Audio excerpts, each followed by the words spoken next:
अध्यक्ष महोदय मैं माननीय मंत्री महोदय এটা কথা সুধিব খুজিছোঁ যে যেটো MDTW medium deep tubewell solar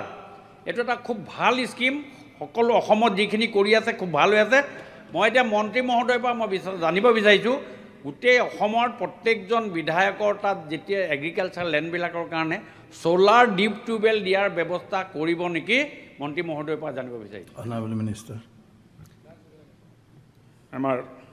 ডিব্ৰুগড়ৰ সন্মানীয় বিধায়কে খুব ভাল প্ৰশ্ন এটা সদনৰ মজিয়াত উত্থাপন কৰিলে আৰু মই উত্তৰ দিয়াৰ সুযোগ পাম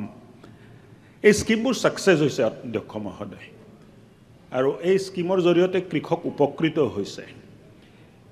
কিন্তু কেন্দ্ৰ চৰকাৰে এটা সিদ্ধান্ত ললে যে গ্ৰাউণ্ড ৱাটাৰ এক্সট্ৰেকশ্যনটো আমি বন্ধ কৰিব লাগে যে তল ভূগৰ্ভৰ পৰা পানী আমি উলাব নালাগে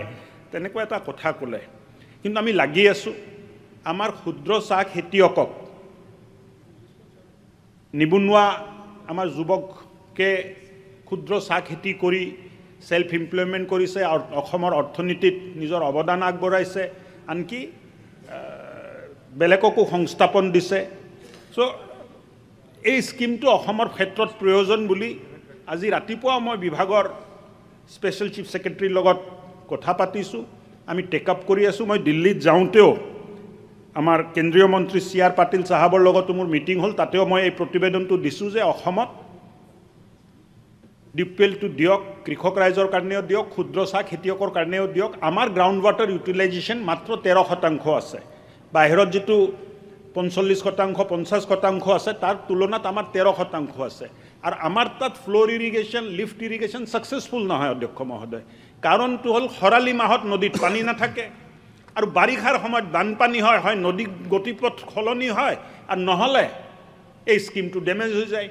নহলে বালিচৰ উঠি যায় সো আমাৰ এটা পিকুলিয়াৰ প্ৰবলেম আছে আৰু এই প্ৰবলেমবোৰ কেনেকৈ আমি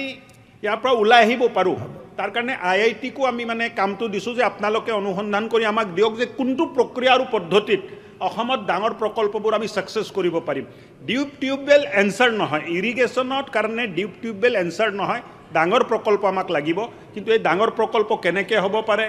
ক'ত হ'ব পাৰে মুখ্যমন্ত্ৰী ডাঙৰীয়াও হিদিনা ক'লে যে ভুটানৰ পৰা অহা নদীবোৰ যদি আমি ইউটিলাইজ কৰিব পাৰো জলসিঞ্চনৰ কাৰণে বাৰ নিয়ন্ত্ৰণৰ কাম হ'ব আৰু জলসিঞ্চনৰো কাম হ'ব সো এই গোটেই প্ৰক্ৰিয়াৰ ওপৰত আমি কাম কৰি আছো আৰু মই ভাবো যে ডিসেম্বৰৰ ভিতৰত এটা ভাল প্ৰতিবেদন আমি মুখ্যমন্ত্ৰী ডাঙৰীয়ালৈ দিব পাৰিম আৰু তাত এই MDWৰ কাৰণে মই লাগি আছো দাদা চিন্তা নকৰিব আপোনাৰ মাধ্যমত মই সদনক আশ্বস্ত কৰিব খুজিছো এই স্কিমৰ কাৰণে আমি লাগি আছো মুখ্যমন্ত্ৰী ডাঙৰীয়াক মানে আমি ৰিকুৱেষ্ট কৰিছো তেখেতেও কথা পাতিব আৰু যিমান পাৰো আমি চেষ্টা কৰি আনাৰ কাৰণে চেষ্টা কৰিম আৰু যদি আহে ডিব্ৰুগড়তো ভালকে দিয়া